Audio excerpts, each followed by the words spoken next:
It's been quite an active 24 hours on the health front. Professor of Vaccinology and Dean of the Faculty of Health Sciences, Shabhir Madhi, has spoken for many in voicing his frustration about the fact that the regulations were extended at the 11th hour. Literally, it was just before 11 o'clock last night. He joins us now.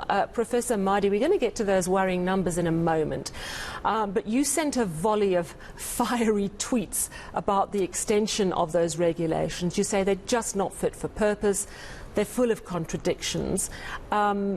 What do you think's going on here? You know, I spoke to the health department earlier. They say we're being really, really cautious. Do you think it's a health department that is drowning in red tape and unable to process all these submissions? Or, as they say, a genuine concern that we need to be extremely cautious in doing away with masks and other restrictions? Good evening. So I think it's a health department that's been oblivious to the reality of South Africa, what has been achieved over the past 2 years for the type of regulations that have been imposed. And even more worrisome is that it's a health department that's been completely dismissive of the advisories that it gets from the Ministerial Advisory Committee. So these are not regulations that have come into the fore because of advice from the Ministerial Advisory Committee. The advisories that were released about 2 to 3 months ago, in fact, argues against most of the regulations which the health department still holds on to, in the false belief that it has actually prevented infections. If these regulations had prevented infections in a South African context, we wouldn't have had 85% of people being infected at least once since the start of the pandemic. That is amongst the highest in the world. It's difficult to comprehend how we can still make a claim that these regulations have worked with that large number of people being affected. But at the end of the day, the bottom line is that the health department doesn't seem to have moved on as most high-income countries have done, including the United Kingdom, including the United States, and most of the European countries. And that is, they don't seem to have understood that the goal of the pandemic response now is no longer about preventing infections. It's about optimizing protection against severe disease and death.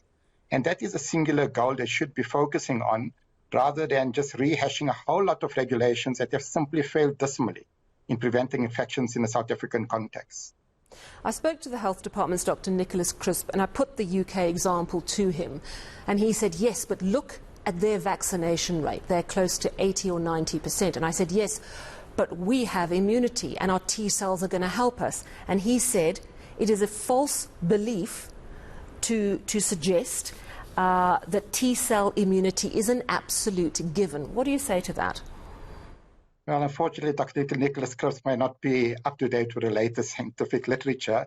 There's compelling evidence from Qatar, which actually shows that just infection alone, in fact, provides more protection against hospitalization and death than either of the two messenger RNA vaccines alone.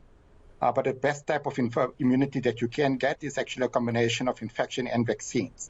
So it's completely false that infections don't have long-lasting immunity, especially against severe disease.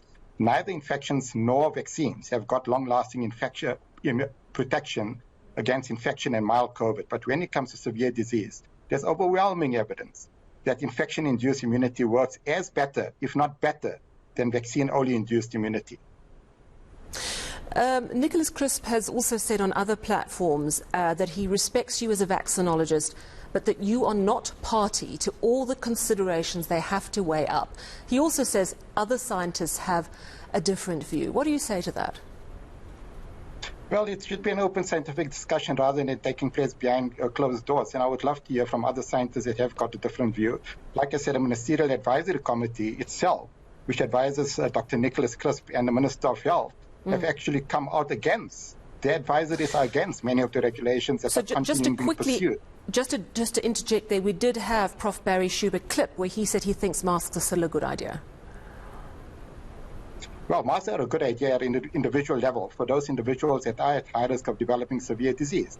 But if they are wearing masks, they should be wearing the right type of mask and they should be wearing it correctly.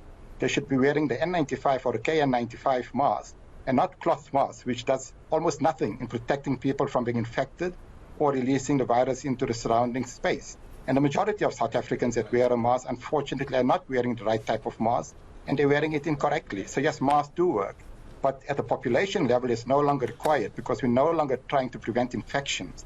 We are trying to minimize severe disease and death, just like the United Kingdom, United States, whole lot of European countries, unless you're wanting to pursue a policy such as China, which is a zero COVID game, which is unsustainable on its own, you're simply barking up the wrong tree by trying to pretend that we're still preventing infections when we've failed in doing so with regulations that have been imposed on us for more than 2 years now.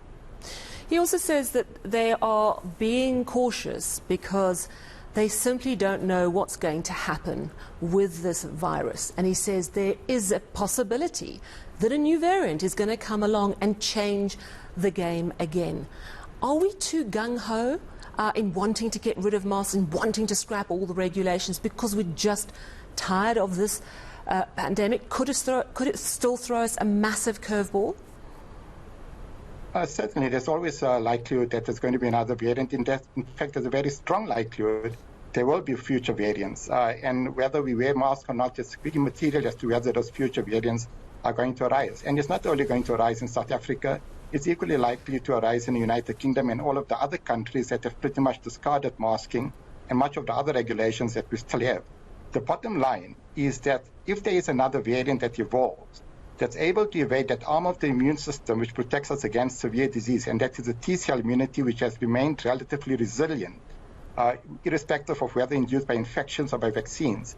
If such a variant arises, then it takes the entire world back to March of 2020. That would be a completely new type of virus. We can rename the virus COVID 2022 for all purposes. But the chances of that materializing is extremely slim. And that's the reason why other high-income countries with educated scientists have pretty much made a recommendation to actually move on and to focus on what matters most. I'm going to ask you two questions in one because we're running out of time. First of all, a quick comment on the fact that we're close to 2,000 infections and a positivity rate of 25%. Especially as we hear about the BA4, the BA5, which is a subvariant of Omicron, which many are seeing, which tests are showing is actually more infectious. How concerned are you about the numbers tonight? And also, you say that the government is consistently ignoring the good science put forward by the Ministerial Advisory Committee. Why would they do that? Well, in terms of the number of COVID cases, it's not 10,000. It's probably closer to 30,000. The amount of testing that's being done currently is substantially lower than the amount of testing that was done during the course of the Delta variant wave or the Omicron wave. And a majority of people that are infected simply aren't coming forward. We've shown in the past that less than 10% of the infections in South Africa are documented. So when we're talking of 10,000 new cases, be rest assured that figure is probably between 30 and 40,000 new cases.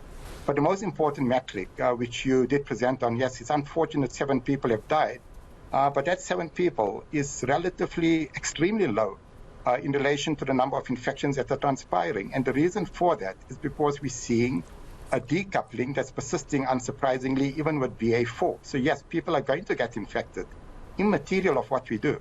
But unfortunately for us, we've got a level of immunity that protects people against severe disease and death, and that's the reason we've seen a decoupling with Omicron, and the same thing will probably transpire with the BA4-driven wave. As to why the Health Department ignores the advisories of its own Ministerial Advisory Committee, I think that's a discussion that should be held with the Health Department.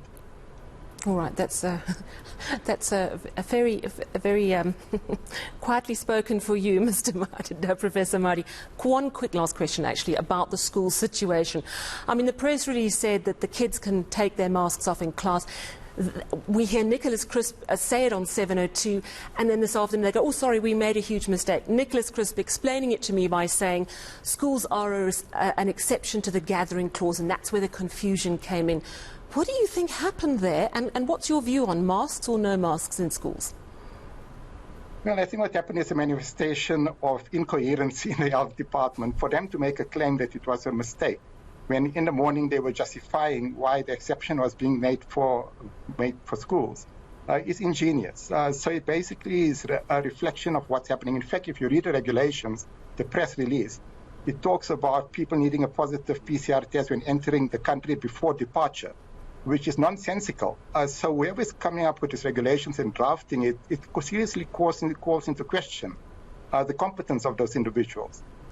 As to what is happening when it comes to masking, like I mentioned, masks do work, but you need to wear the right type of mask. If you pretend that you're wearing a cloth mask and you're expecting it to prevent infections or reduce the likelihood of you transmitting the virus into the surrounding space, then I think you misled.